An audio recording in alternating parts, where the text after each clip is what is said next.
Good day. Today is Sunday, 22nd June 2025, and before I turn to the momentous events of the last 24 hours, I will just briefly say that the internet at my home and in my home area continues to be down. It was supposed to be restored by midnight on Saturday. It has not been restored. I have been given no indication as to when it will be restored. Apparently engineering works are still underway. I'm not being provided with any updates, so the whole situation continues to be up in the air. The result is that I have to depend now increasingly on the hospitality and generosity of my friends, and of course that creates its own difficulties and embarrassments because obviously I cannot trespass indefinitely on their space. So just to say, one effect of this is that though I'm going to continue to provide programs, the duration of these programs may be affected until this underlying problem is resolved.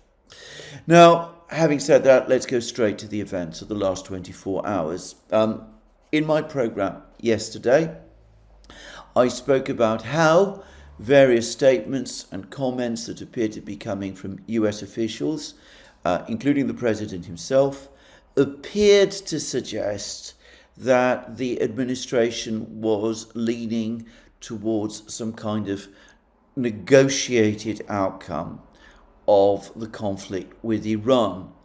But I also said that the military moves seemed to argue otherwise. We were getting reports of aircraft carriers, 3 aircraft carriers, 3/4 apparently of the usable carrier fleet being deployed to the area of Iran.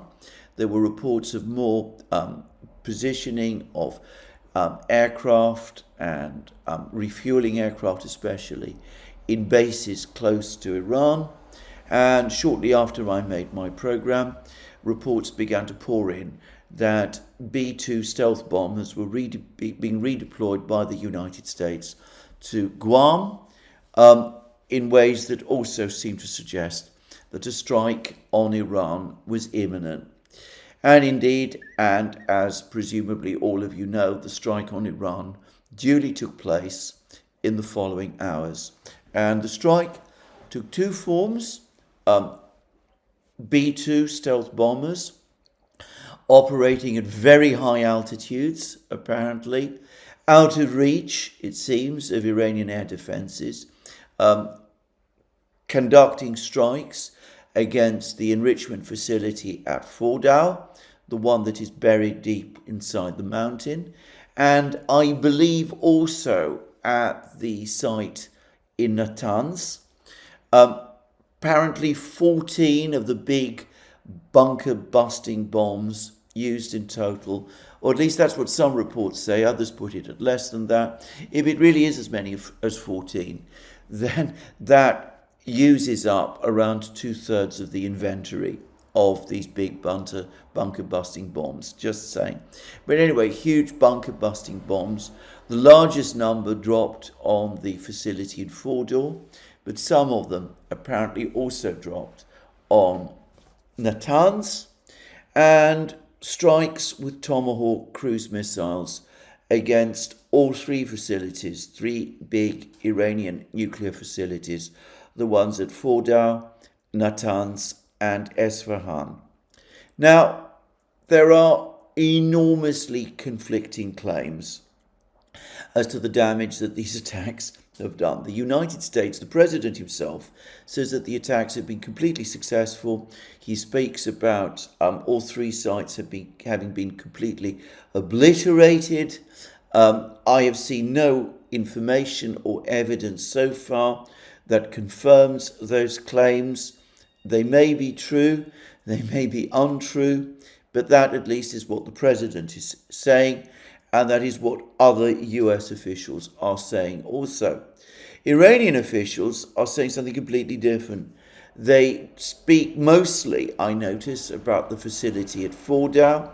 They are saying that the entrance and exit points of the facility did take severe damage, but most of the facility, located deep inside the mountain, is either undamaged or damaged in a way that can be repaired. That's what the Iranians are saying. And indeed, the Iranians are suggesting that all three facilities have taken damage, but that none of them has been completely destroyed. Now, the Iranian Foreign Minister, Abbas Araghchi, has given a press conference in Istanbul in which he too has said that the facilities have been damaged, but he seemed to be saying that a full assessment of the damage has not yet been done and that we can't say definitely how extensive the damage is. So either the facilities have been destroyed, as the Americans claim, or they have been damaged, but perhaps can be brought back into a state of repair, as the Iranians claim. We're likely to get a full briefing from the United States later today. I am going to suggest that neither side at the moment has a full picture. The Iranians probably have not been able to enter and explore what has happened to the lower facilities, the deep inside Fordow, and the Americans can only have limited information about what has happened to a facility that is located far underground.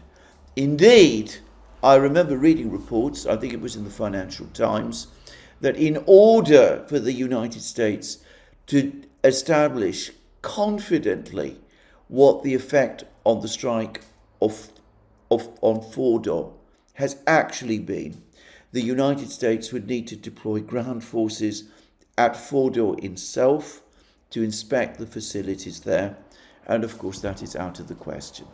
So I'm going to suggest that nobody really knows, and it's impossible for anybody to say with confidence at this time, and anybody who's making confident assertions one way or the other is probably saying more than they actually know. Satellite photos of any one of these facilities as of the timing of making of this program have not appeared. I have said many times that I am the last person on earth to be able to assess satellite photos with any confidence. I can barely see them, and even if I could see them more clearly, I'm hardly the right person to assess bomb damage of any facility. But maybe by tomorrow or over the course of the next few days, we will have a clear understanding of what this attack has actually accomplished. Now, there are a few further things to say as I make this program. And the first is an absolutely astonishing piece of information provided by the International Atomic Energy Agency. They have said that there is no evidence of any radioactive leakage from any one of these facilities because the Iranians evacuated all relevant personnel from the facilities some days ago. That I would have anyway assumed, but that they also removed all of the enriched uranium from the facilities and apparently other essential equipment as well, and that this enriched uranium and these facilities have been hidden away in secret sites which even the International Atomic Energy Agency apparently doesn't know about. Now, some days ago, an Iranian official, a senior Iranian official, said exactly the same thing. And I didn't take it particularly seriously. I don't know how bulky this enriched uranium that Iran has actually is. It seemed to me that it was the kind of thing that the Iranians might be expected to say, but I didn't think it was a reliable claim. The International Atomic Energy Agency, which has presumably known this all along, but sat on this information before the American strike, has now confirmed that what the Iranian official said is actually true. So it seems that whatever the United States thought it was doing when it attacked Fordow, Natanz, and Esfahan, it has not destroyed or damaged or dispersed the enriched uranium. Now, maybe that is an entirely good thing. If the enriched uranium were dispersed into the atmosphere, I assume that we would be looking at a catastrophic situation. Perhaps if it was located in caverns far underground beneath Fordow, the bomb damage might have sealed it in, but it doesn't seem as if this has happened. It seems that Iran still has its stockpile of enriched uranium. We don't know where it is. And of course, the Iranians, quite plausibly, if they have established alternative sites for their enriched uranium, they might even have established alternative sites where they could resume their enrichment facilities. And that's always assuming that the site on Fordow and Natanz and Esfahan was successful and that the centrifuges located in these locations have indeed been damaged or destroyed. We simply don't know. So all of this again begs the question of what exactly has been actually achieved by this attack. If the enriched uranium stockpile is still accessible to Iran and is still in its possession, if the technicians are still available, well, the Iranians have already shown their ability to build centrifuges. They rebuilt the centrifuges that they destroyed after the 2015 JCPOA. Obviously, they're under attack at the present time by Israel and the United States, but they have an enormous country. They can establish scattered facilities, perhaps in many locations. It's possible that they could resume enrichment again. It's possible that they have already done so. It may be that they can adapt the enriched uranium they already possess through whatever technologies or facilities is still available to them and build the 15 nuclear weapons out of that enriched uranium that people have already previously been saying, Iran might be in a position to do. So, again, I do wonder about the logic or purpose of this attack, at least from an American point of view.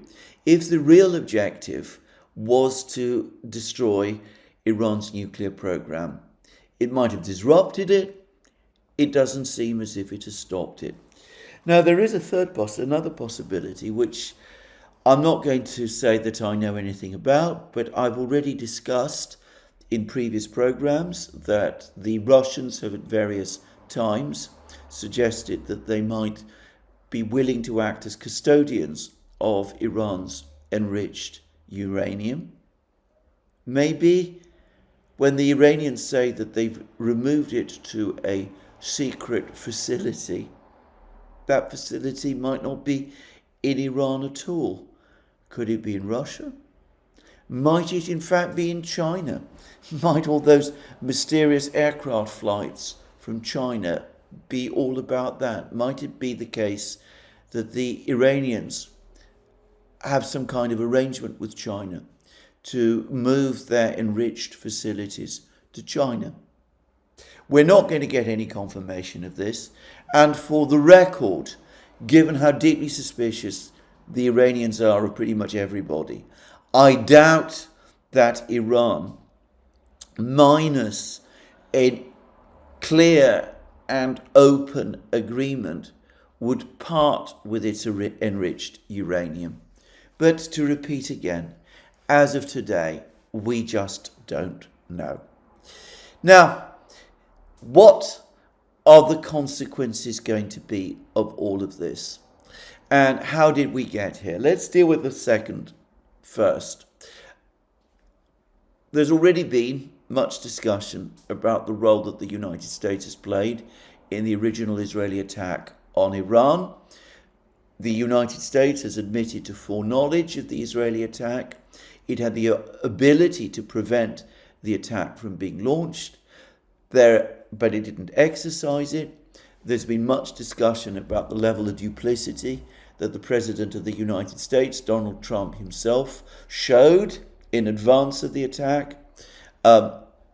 Many people, myself being one of them, have felt more probably that Trump has been swept along by events rather than being in control of them. I still get the impression that that is true.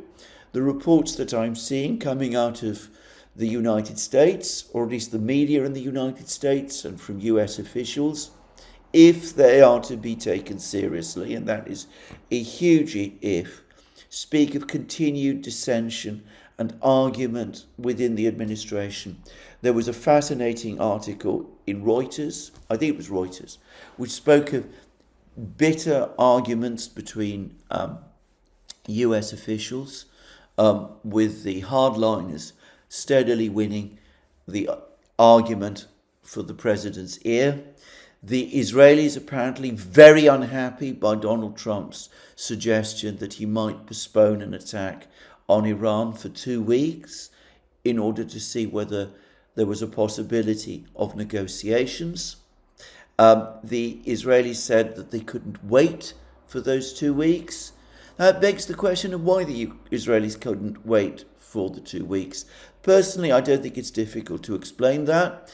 We've already had reports from the Wall Street Journal and the Washington Post that Israel is running out of air defense interceptors. We've had further confirmation over the course of the last 24 hours that there are gaps in the Israeli air defense system, that Iranian missiles are able to hit targets inside Israel.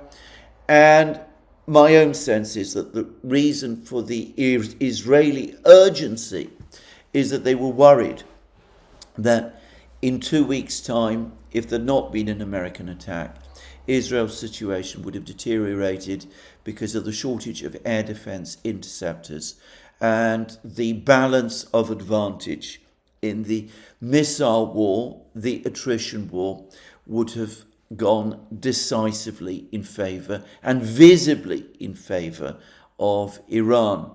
So this is probably why the Israelis were lobbying so heavily for an immediate strike upon Iran. At least, if you believe the reports, that is what they were doing. There was another report on Reuters which spoke of a furious row between officials of John Radcliffe, the CIA director, and the commander of CENTCOM, that's the American military officer who's in command of US forces in the Middle East, that they supposedly have become spokespeople for Mossad, has been described. Some US officials have described it, that they've been constantly talking about how the regime in Iran is brittle. They've apparently been downplaying the significance of the enrichment facilities, but have been focusing again on trying to get strikes on Iran with a view to facilitating regime change in that country.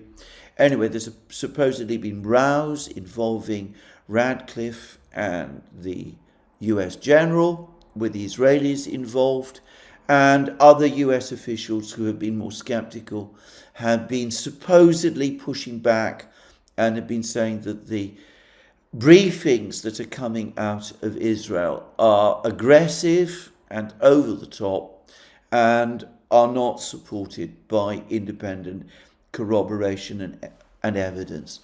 And lastly, there was another report, definitely from Reuters, which spoke of a row between Israeli officials and the US Vice President, J.D. Vance, in which Vance is supposed to have told the Israeli officials that Israel was trying to lead the United States into a war in the Middle East, a war which was not in America's interest. For the record, that is the one report I lend the greatest credence to. I don't know for a fact that it happened, that the exchange between Vance and the Israelis really was of that kind, but it would be consistent with what is known of Vance's opinions and the kind of things he has been saying in the past.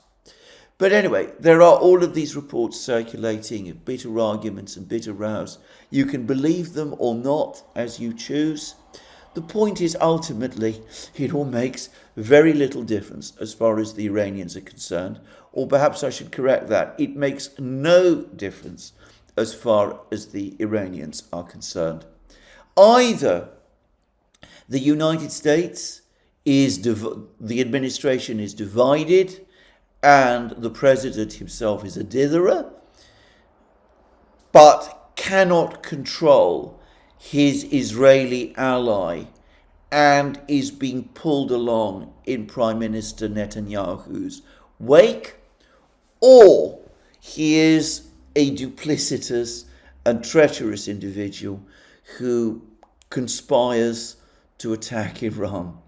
But one way or the other, as far as the Iranians are concerned, the president and his administration are no longer people that they can negotiate with.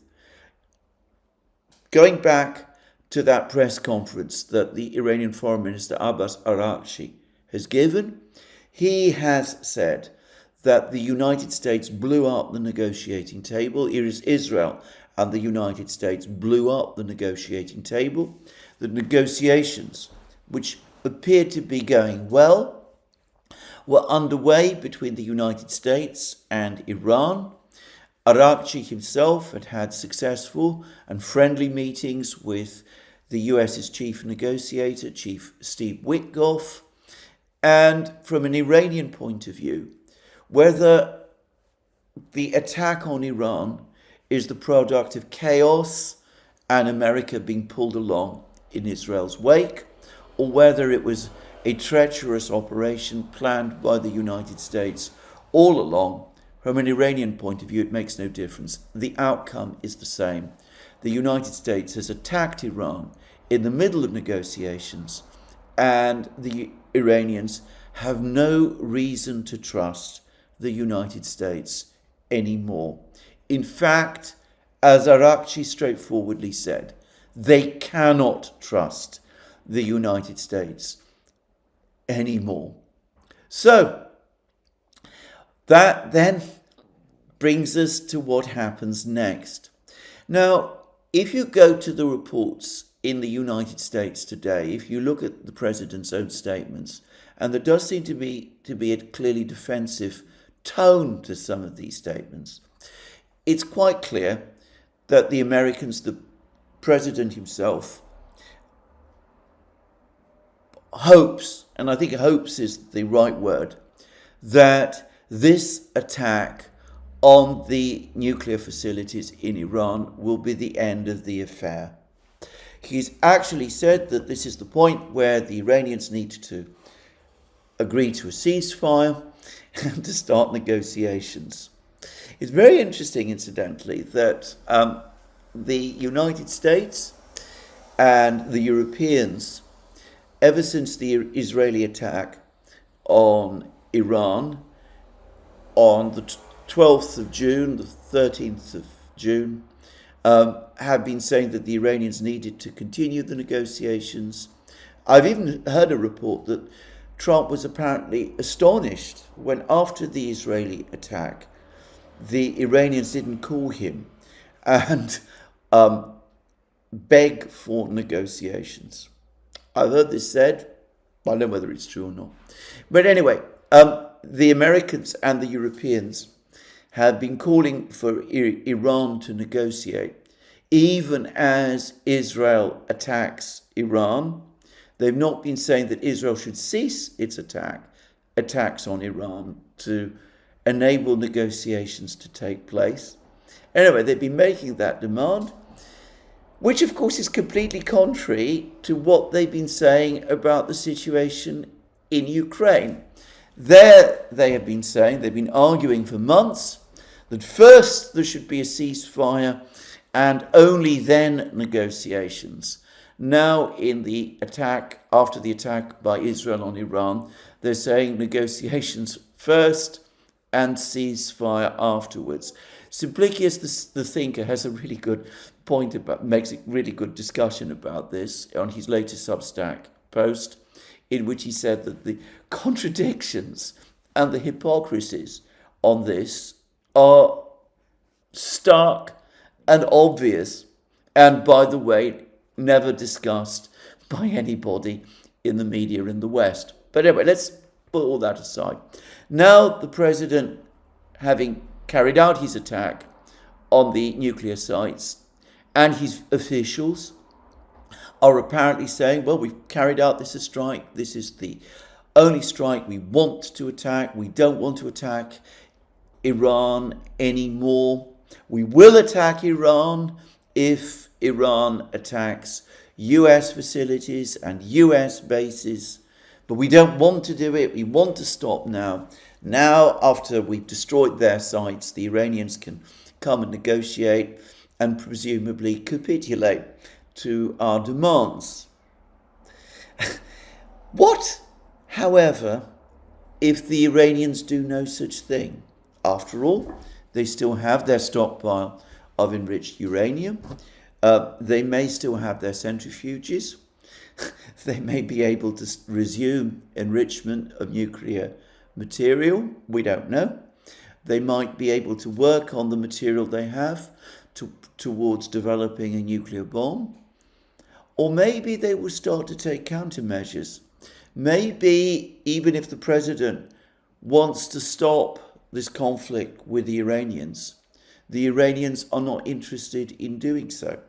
Maybe the Iranians, having been attacked in this way, having decided that the United States is not a party that they can negotiate with, maybe the Iranians, sensing perhaps that in the attrition war with Israel, they are in a position of advantage, will say, well, whatever the Americans think they've achieved by these attacks on our nuclear sites, our priority should be to force the Israelis into concessions by continuing our attacks on Israel.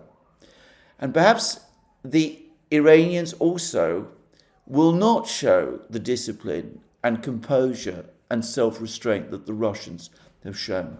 Maybe the Iranians will now conduct attacks on American bases across the Middle East, which they are clearly capable of doing, as their missile strikes on Israel have shown. Moreover, as I've been making this program, there are some rather concerning reports circulating that the IRGC, Iran's Islamic Revolutionary Guard Corps, has begun mining the Straits of Hormuz in order supposedly to prevent ships, tankers exiting the Persian Gulf. If that report is true, then certainly we will see a surge in oil prices, it seems to me. And of course, what does the United States do in that case? Does it try to open the Straits of Hormuz? Does it deploy warships in the area to try and do that, to demine the straits? We've seen with the Houthis in the Red Sea that even when the United States tries to reopen sea lanes which are being blocked by the Houthis are able to continue to strike on shipping and to attack American warships. What if the United States finds that it's facing the same problem with the Iranians? Does it undertake a ground operation? What exactly does it do? One of the great problems with conducting strikes like the one that the United States has just conducted against Iran, and then saying that you want to call it a day, is that depends entirely on whether the other side agrees with you. What Iran does not want to call it a day. What if Iran feels that it is obliged to hit back?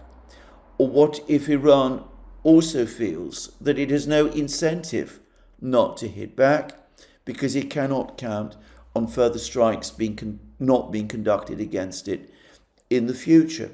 What if Iran decides that it needs to hit back against Israel and potentially the United States and to close the Gulf of Hormuz because it needs to reassert deterrence and show strength, because only on that basis can it hope to achieve a negotiated outcome which would be beneficial to itself.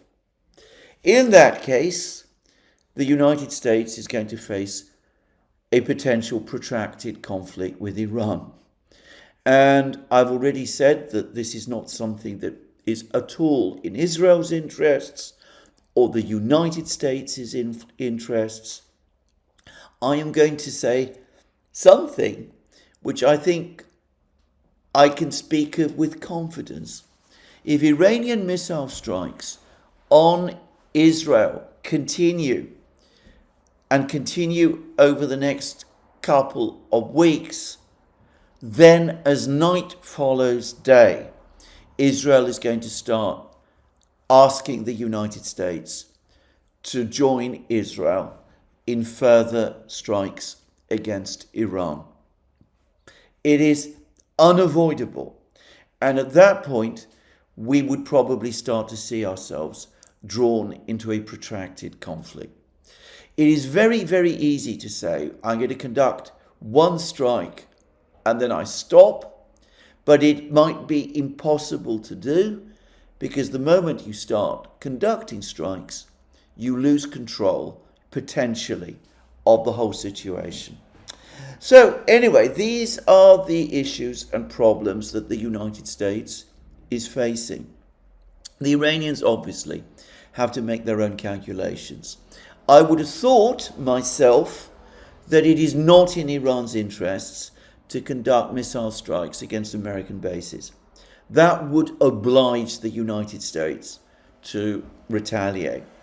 I am not sure myself that it is in Iran's interests to block the Straits of Hormuz at this time, but be aware that there are reports that Iran is doing that very thing. And of course, I am not making Iran's decisions, but I can very easily see why the Iranians might conclude that it is indeed in their interests to continue their missile strikes against Israel, because they know that they can probably withstand a long war. They withstood a long war against Saddam Hussein's Iraq in the 1980s, and they probably calculate correctly that the United States and Israel cannot do the same thing.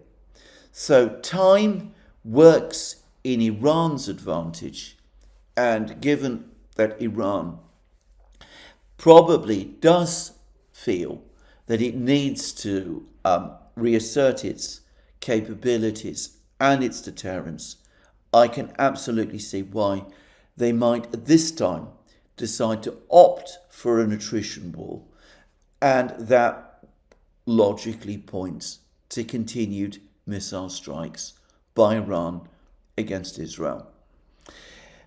I don't get the sense that this has been thought through properly in the United States or in Israel either.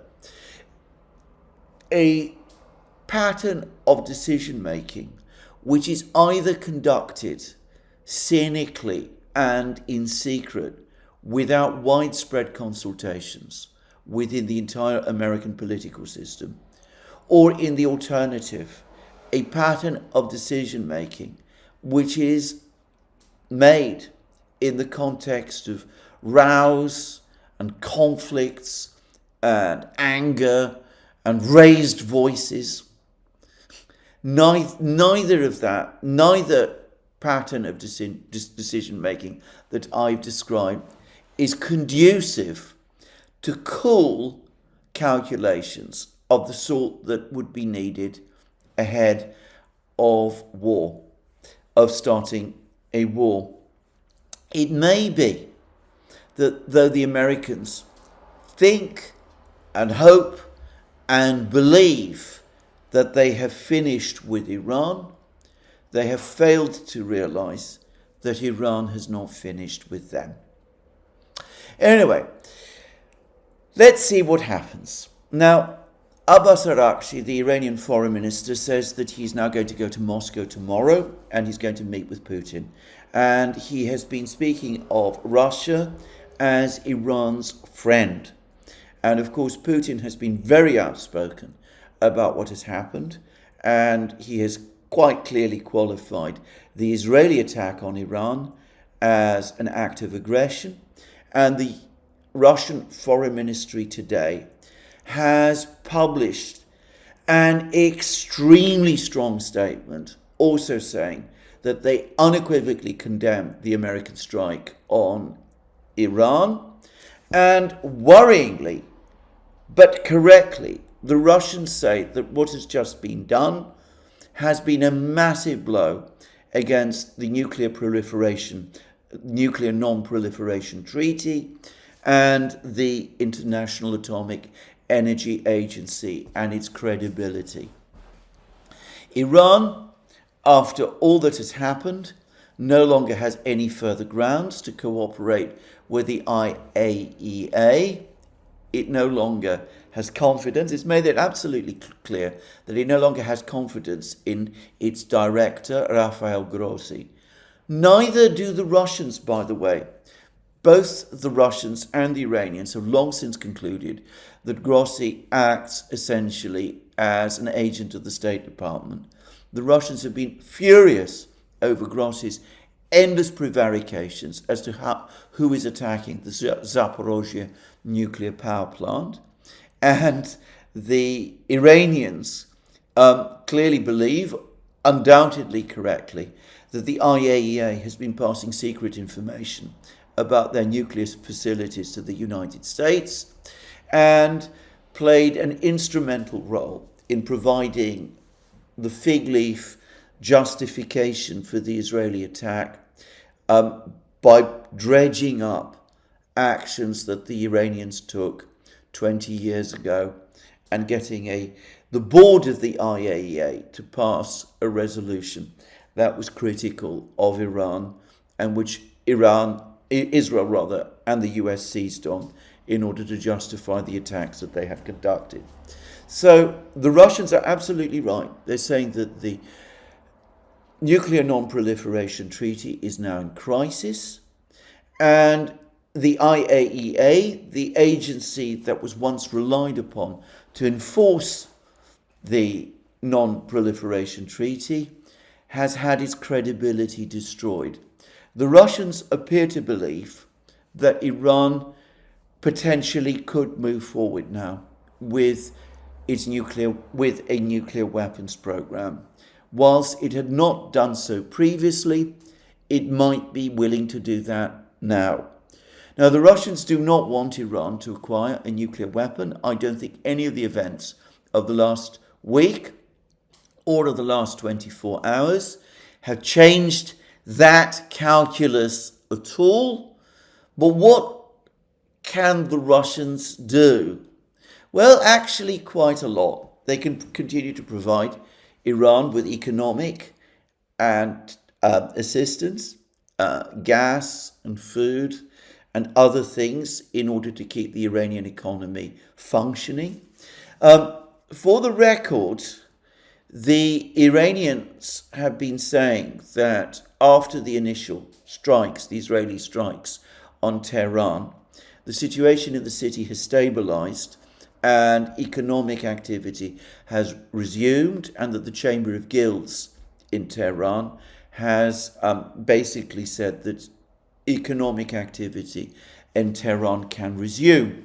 That is contradicted by other claims, which say that half the population of Tehran, 5 million people, have fled the city. I don't believe those claims, by the way. I think the Iranian claims about economic stabilization are more likely true, because contrary to what many are saying, my overall impression is that Israeli airstrikes on Tehran and on other locations in Iran have been gradually slackening. So, anyway, whatever the truth of that, and I accept these are impressions, even if Iran now comes under a prolonged bombing offensive involving both Israel and the United States, the Russians probably do have the means to ensure that economic life continues in Iran in some form. Bear in mind what I've said already. It is an enormous country. It has mountains and locations which are probably difficult to bomb in themselves. Obviously, there are major cities which can be bombed. I think if Israel and the United States start bombing cities, that is going to create a revulsion of feeling against the United States and Israel around the world, just to say, conceivably within the United States itself. But anyway, the point is that the Russians have the means to mitigate at least the effects of that. Of course, the Russians can do other things. They can provide intelligence. They can start quietly providing Iran with weapons, air defense weapons, and things of that kind. And the longer the war goes on, the more of that the Russians can do. China is the same. The Chinese can also do the same things.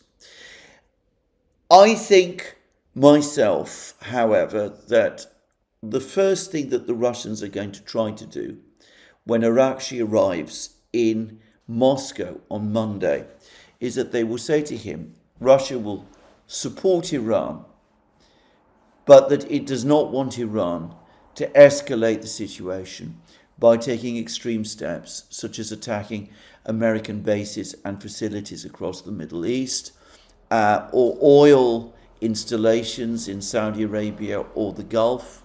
And I think that the Russians will also probably advise against a blockade of the Straits of Hormuz, though that, of course, may have already happened. And the Russians will probably, again, advise the Iranians on their negotiating strategy,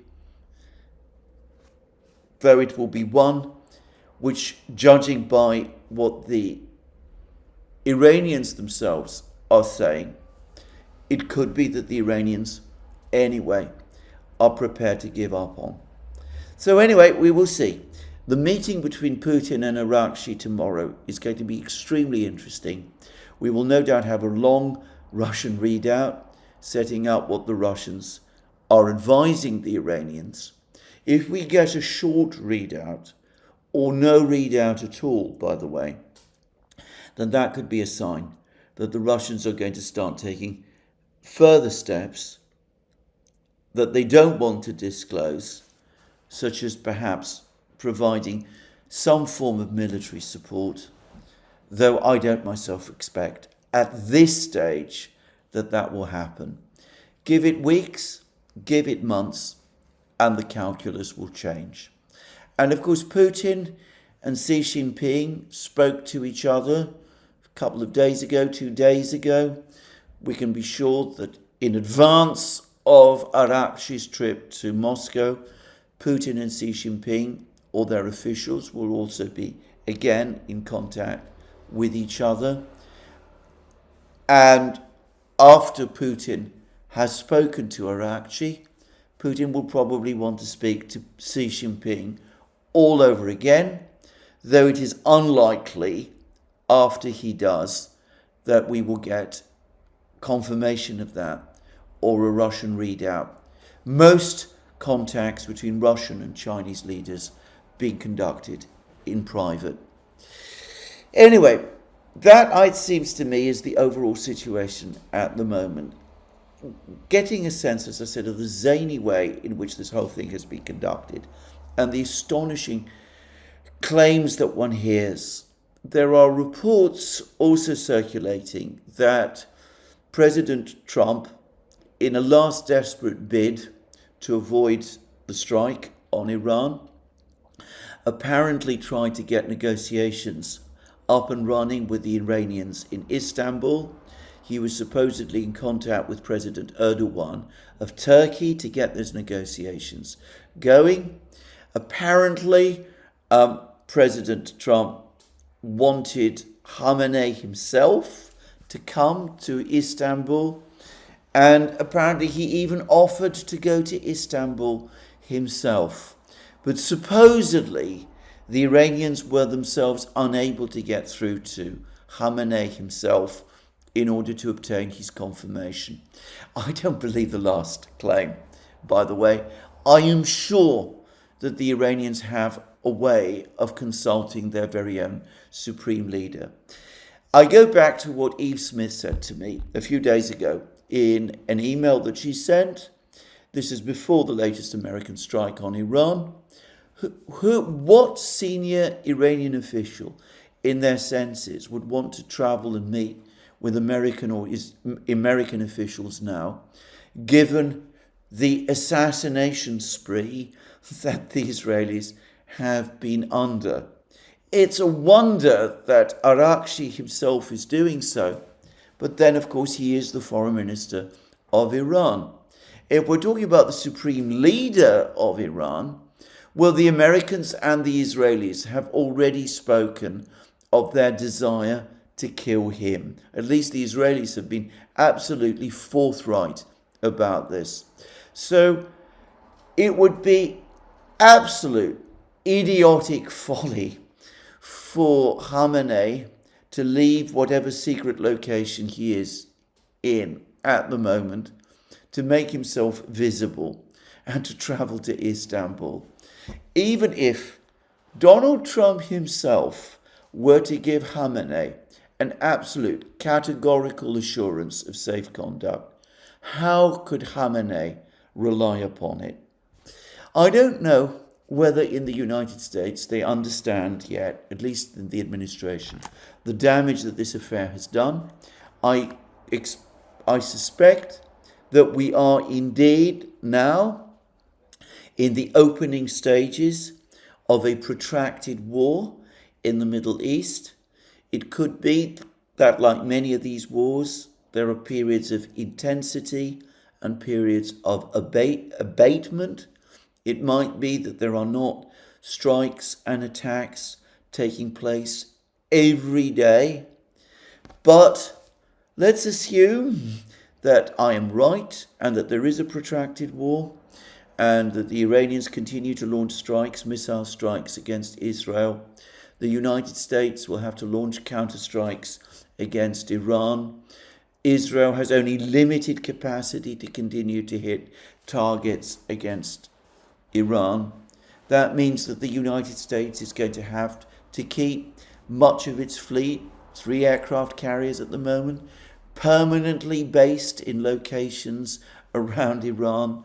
It's going to have to send more of its air defense interceptors to try to protect its bases from potential Iranian attacks. Because even if Iran at the moment has no incentive, no logical incentive to attack American bases, if the Americans, at the urging of the Israelis, attack Iran, regardless, that Iranian calculus could also change. If this becomes protracted, the United States will be bogged down in another forever war in the Middle East against the most powerful military power in the Middle East. And of course, its navy, as I said, will be trapped in that conflict. Its forces will be trapped in that conflict. For the moment, there is no talk about a ground war against Iran. But of course, if the conflict becomes protracted, maybe voices suggesting that very thing will start to appear, which would of course be another disaster for the United States were that to happen, because a ground war against Iran on Iranian territory would be, I suspect, a complete nightmare, given the size and geography of the country. But anyway, one could see how the United States is maneuvering itself into an indefinite conflict, even as US officials, people like Elbridge Colby, repeatedly speak about the importance of focusing instead on the Indo-Pacific region. And other US officials, including the president himself, have promised the American people and their electoral base that the United States will not be involved in any more forever wars in the Middle East. I have to say, speaking today, I don't get any sense again that any of this has been thought through. I'm still incredulous that an agreement with Iran, which was there on the table, there were issues to be resolved, undoubtedly. There were problems of timing and synchronization, but they were there, that all of that was thrown away. And we've embarked now on this extraordinary, reckless adventure with no clear exit strategy and no visible end in sight. Anyway, there it is. We will see what happens. Maybe, contrary to my expectations, some kind of ceasefire and negotiation does take place over the next couple of weeks. If it doesn't, as I said, we're in serious trouble. I hope that the reports that the Straits of Hormuz have been blockaded are wrong, but the consistent story over the last week is that one's worst fears are consistently realized. And it could be, as I said, it seems to me much more likely that we are looking at a long, wearisome struggle, prolonged struggle, which will again sap the power of the United States, weaken its economy, ultimately, create more fissures within its own society, and which will ultimately play to the advantage of its Eurasian adversaries. There it is. Anyway, let me just add one further point here, which is that, of course, and this goes back to the fact that the B-2 bombers were able to strike at Fordow and, I believe, Natanz without any interference from the Iranian air defenses, if they even exist. It's become absolutely clear to me over the last week that Larry Johnson's assessment is completely true. Neither Iran nor Israel have air defenses that remotely live up to the claims that were made about them prior to the start of this conflict. Again, there is a massive unwillingness on the Israeli side to admit to this, but it's clear to me that the Iron Dome and the Arrow and David's Sling and all of those are full of holes. I suspect the problem is not so much technological as conceptual, that Israel simply does not have the long experience that Russia has in creating integrated air defense systems. And the result was that an air defense system has been created in Israel, which is not anywhere near as effective as the Israelis perhaps assumed it was. And as for Iran, it seems to me that their air defense system has been shown to be as fragmented and as disorganized as those of every other important country in the Middle East, Saddam Hussein's Iraq, Bashar al-Assad's Syria, all of them.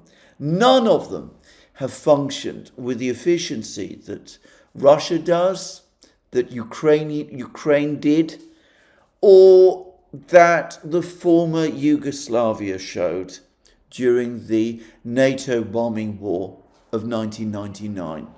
Of course, Russia, Ukraine, and to a very great extent Yugoslavia were all beneficiaries of Soviet developments in developing air defense systems, which extend back to the early 1950s and in some cases to the early 1940s.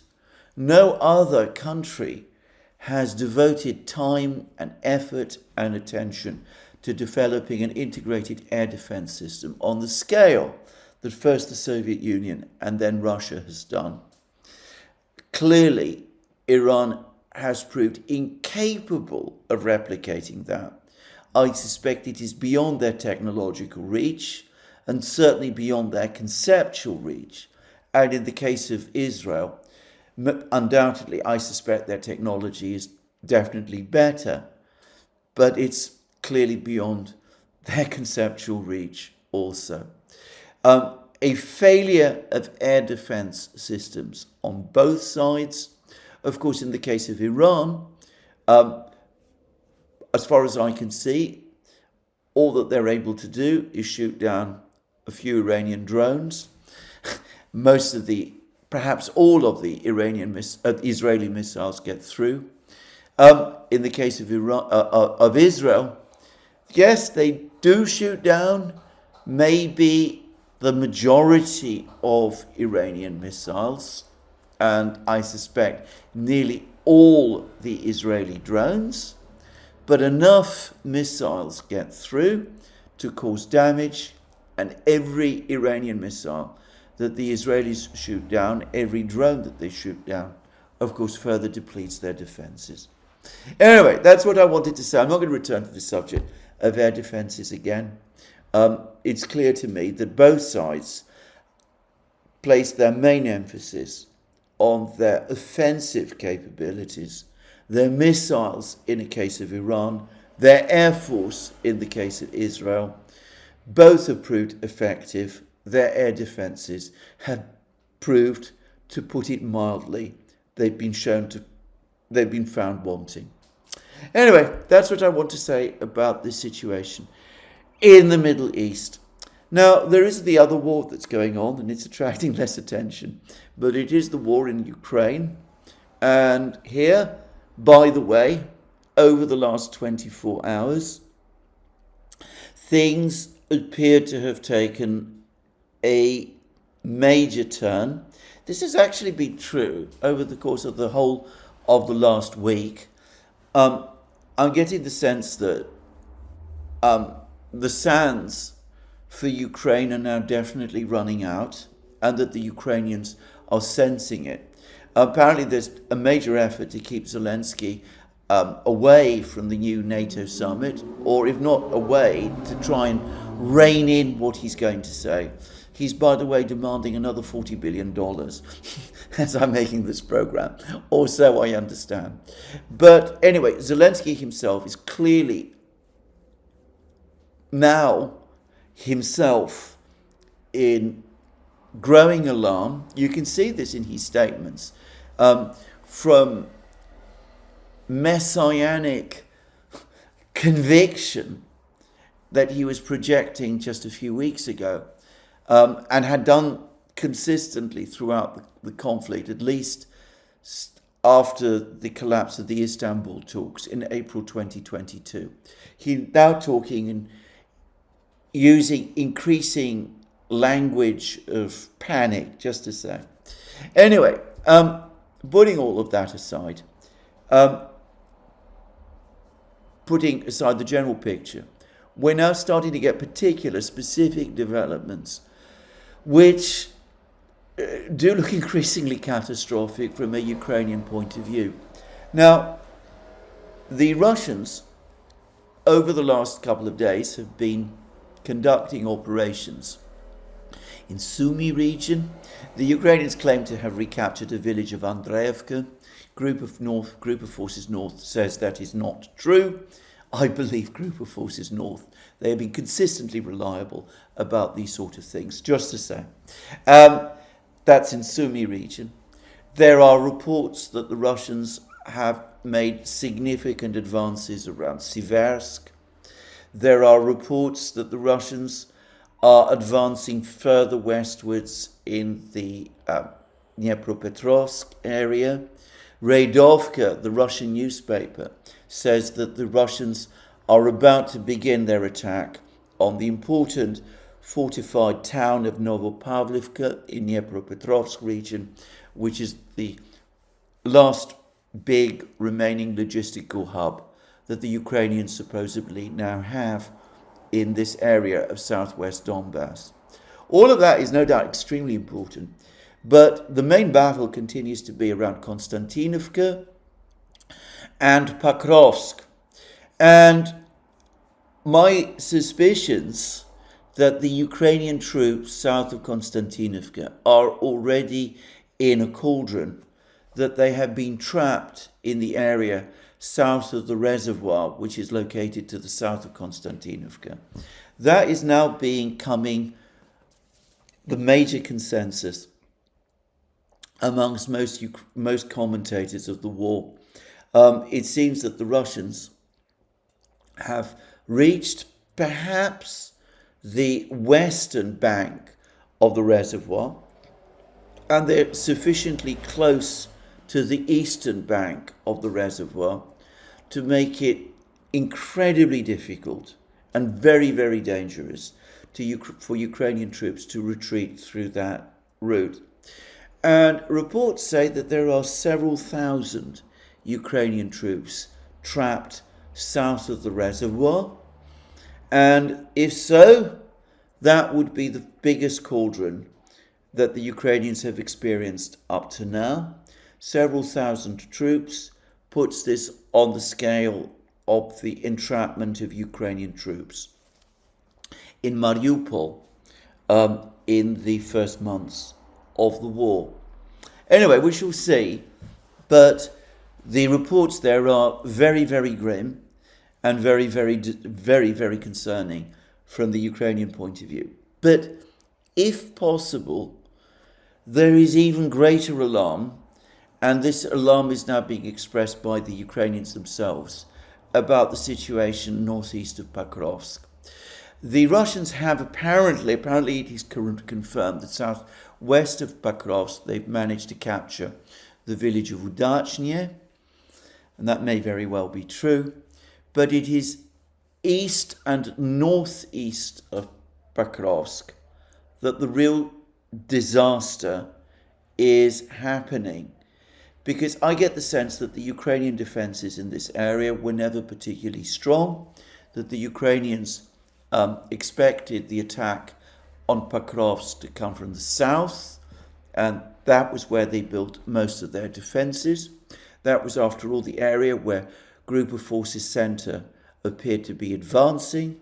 The Russians focused, as we all know, they didn't strike at Pakrovsk in the late summer and autumn of 2024. They went for Kurakhovo and Selidovo and Ugledar instead. But I think that the Ukrainians assumed that once they'd finished with those places, they would turn north and attack Pakrovsk and try to attack Pakrovsk in the south. Now, I remember myself saying sometime in the autumn that I thought that before the Russians did that, the Russians would probably want to clean up the villages, capture the villages to the east of Pakrovsk, Vozvyzhenka and Novoekonomichny first. And well, so it has turned out, except that the Russians are doing something much more ambitious even than that. They captured Vozvyzhenka some weeks ago. They've now apparently captured another village in this area, important village called Malinivka. They've also captured Mirny. I discussed this recently. But instead of advancing straight eastwards towards Novoekonomichny, They've also advanced northwards, outflanking Pakrovsk from the north, attacking villages like Koptyevo and those. But the reports this morning, and these are Ukrainian reports, appear to suggest that the Russians suddenly conducted an advance eastwards and have now broken into Novoekonomichny itself, and that fighting is now taking place in the northern areas of this village. And the reports also say that the Ukrainian defense in Novoekonomichny and in all of these areas, north and northeast of Pakrovsk, is disorganized and weak, and that the Ukrainians might not be able to defend Novoekonomichny itself for very long. If this is correct, then we could be looking not perhaps exactly at a cauldron in Pakrovsk, but an effective, what the Russians and the Ukrainians refer to as an operational encirclement of Pakrovsk, one where the main roads are in effect cut and where the Ukrainian garrison is therefore unable to obtain supplies, and where eventually, as happened in Kurakhovo and Selidovo and Ugledar, it is left with no alternative but to withdraw across the fields and the woods under attack from the Russian drones and the Russian infantry and mobile units that will be looking out for them with the intent to kill or capture as many of them as they can. And we may be much closer to this situation than anyone had previously expected.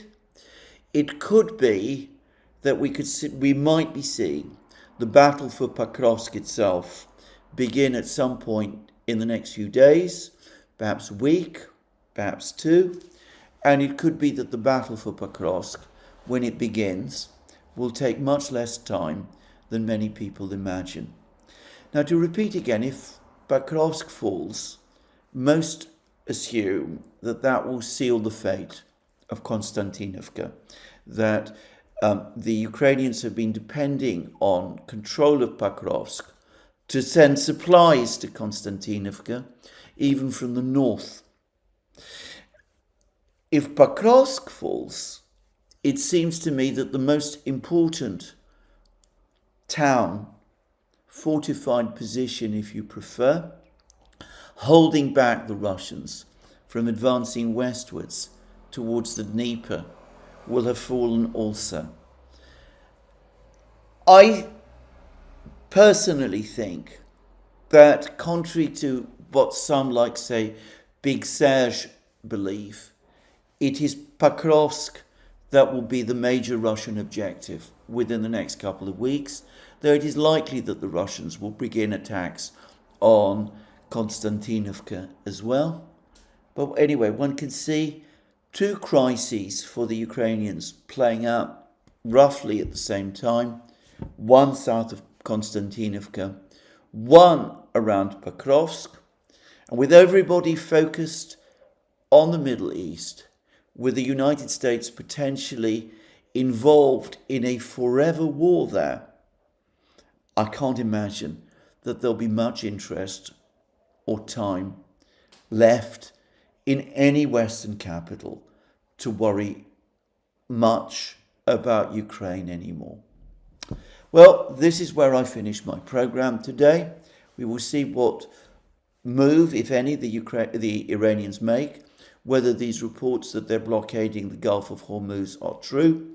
We'll probably get a sense of the damage that's been done to the enrichment facilities at Fordow and all of these other places. But bear in mind, the IAEA has itself confirmed that Iran's enriched stockpile of uranium is still safe in some secret location. And I've speculated in this program that that could be Russia or China or perhaps Pakistan or somewhere else. I'm not even going to try and guess any further. But perhaps the main event to look forward to tomorrow, assuming, of course, that we don't already have a blockade of Hormuz, of the Straits of Hormuz underway by then. Perhaps the main event tomorrow will be the meeting between Arakshi and Putin, and obviously we'll have to see what comes from that. Anyway, this finishes my program for today. Be more from me soon. Let me remind you again that you can find all our programs on our various platforms, Locals, Rumble and X. You can support our work via Patreon and Subscribestar and by going to our shop, links under this video. Don't forget that in our shop we're doing a sale of items which are specific to various cities. I, of course, have back home where I have no internet, my London mug, but you should look out for mugs